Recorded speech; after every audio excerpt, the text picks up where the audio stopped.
You don't necessarily have to be in Frisco.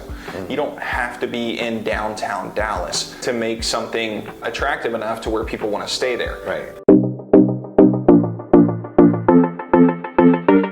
Let's think about an example that I have that I've lived and living. We had our house in Grand Prairie. When you're just thinking about Grand Prairie, there's nothing in Grand Prairie. Why would anybody want to rent here? Right. But what we had to think about is, how close are we to some things? How close are hospitals? How close are attractions? We've got Epic Water Park in Grand Prairie. So that's an indoor water park, or it's got a lazy river. You could easily spend an entire weekend there. It's kind of like Grand Prairie's Great Wolf Lodge. Right. We have Rangers Ballpark. That's 15, 20 minutes away. We've got Cowboys Stadium. 15, 20 minutes away. Oh, wow. There's Six Flags. Right. There's Hurricane Harbor. There's also Joe Pool Lake right there. Which is not that far. Right. Correct. It's like 5 minutes. So you're centrally located to a lot of stuff. Correct. So when you first think about Grand Prairie, you're thinking, nobody's going to want to rent here. Right. So what you could do first is just think about proximity. Think about how close you are. You don't necessarily have to be in Frisco.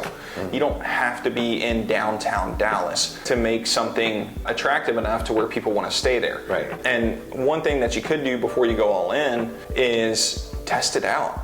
Get your house ready. Do some short terms, right? Set your property up on Airbnb. We did that a few years back, and it was when I was still at Bell Helicopter. Right. I had an opportunity to do some leadership development in one of our regional global offices in Czech Republic. Right.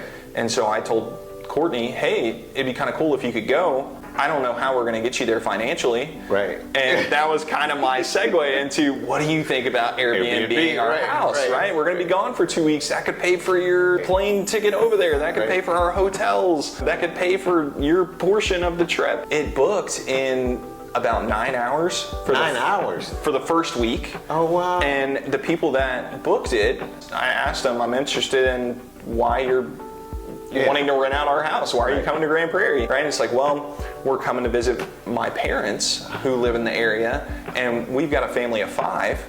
We don't want to be in a hotel room. We don't want to inconvenience them staying in their house because it's a little too small for 5 extra people. Right. But we also want to have a living room. We want to have separate bedrooms. And a hotel isn't going to accommodate us like that the same way that a home would for the same price. Right. Why would I want to do the property manager versus managing? Well, what they do is they suck money out of you. That's what they do. That's what they do. They don't do it. I would never work with a property management company. No, I mean, what they do is, if you're doing short-term rentals, right, they'll set up the cleanings. So they would schedule cleanings for you. They would manage your bookings, manage communication with anybody that is thinking about staying at the house, is staying at the house, right? If they don't have enough towels, a property management company could bring them towels. Oh, wow. And then... So what do you mean they're not doing anything? No, they are. They are. Right. But they're money suckers, right? Because nothing in life is free. Right. So if you want to be 100% hands-off, you're going to pay for it. Right. Another thing from the numbers side, and you mention it, is the insurance. So making sure you have the right insurance set up. So dwelling insurance is the one that you need to have for renters, or to have a rental property. Gotcha. But I would also encourage people, if not requiring, at least strongly preferring, that the renter also has renter's insurance. Gotcha. To protect their belongings. So if anybody's ever lived in an apartment, a lot of apartment complexes require you to have renter's insurance because that covers all of your personal belongings. So if it's water damage, fire, anything like that, they don't have to sort that out. That's between you and your insurance provider that is handling that side of things. And I always think insurance is kind of a ripoff, but until you need it. Until you need it, man. And then it's like... That's why we're paying those premiums. Yeah, exactly. Why am I paying $300 a month for my truck?